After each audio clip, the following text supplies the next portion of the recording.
Yields back. The chair recognizes the gentleman from Illinois, Mr. Gutierrez, for 5 minutes.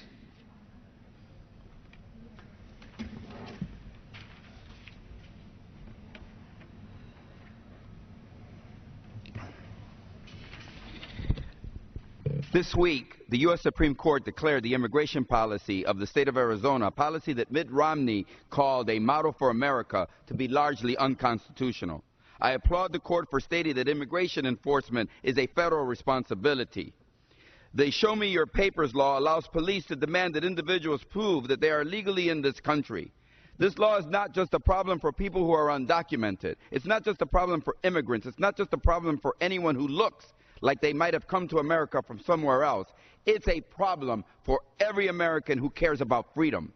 It's a problem for all of us who believe no person should be treated as a suspect based on how they look, their accent, or the spelling of their name. In Arizona today, all that stands between you and a legal nightmare is whether a police officer feels there is a reasonable suspicion to inquire about your country of origin.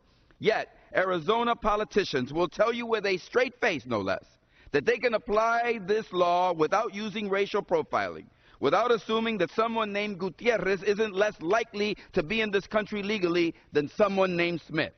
That's an amazing skill. Maybe with practice, we can all become like Arizona politicians and police officers who are able to telepathically who to accuse of not belonging in America. But let's take a quiz together this morning and learn how to pick out the suspects. Here are two journalists, Geraldo Rivera and Ted Koppel.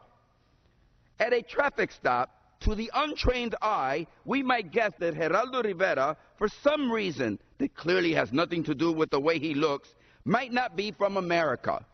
Geraldo Rivera's mustache wouldn't confuse an Arizona law enforcement professional.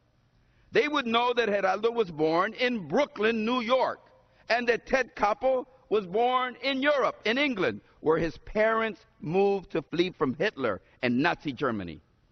Round two. This is for our young C-SPAN.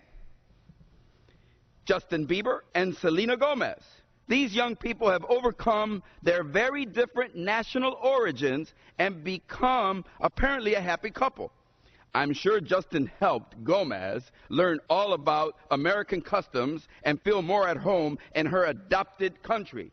Oh, wait a minute, I'm sorry, because I'm not a trained Arizona official. I somehow got that backwards. Actually, Ms. Gomez of Texas has helped Mr. Bieber of Canada learn about his adopted country. Justin, when you perform in Phoenix, remember to bring your papers. The next round shows how tricky Arizona's game of pick out the immigrant is to play. Here are two basketball superstars. Neither one's Latino. That's confusing already. You have to dig deeper to figure out who isn't the real American. So let's consider their names, Jeremy Lin and Tony Parker. Clearly, Lin sounds kind of foreign, while Tony Parker sounds American to me. But I'm not an Arizona police officer who would know that Jeremy Lin in Los Angeles and Tony Parker, oops, Europe, Belgium, once again. Slow. Finally, here's just one more. In case the Supreme Court ever wants to meet in Phoenix to consider its ruling about Arizona's Show Me Your Papers law. If these two justices step out to Starbucks, which one do you think is likeliest to be a suspect? The Anglo male or the Latina? Neither's an immigrant, but Justice Scalia's father came through Ellis Island from Italy.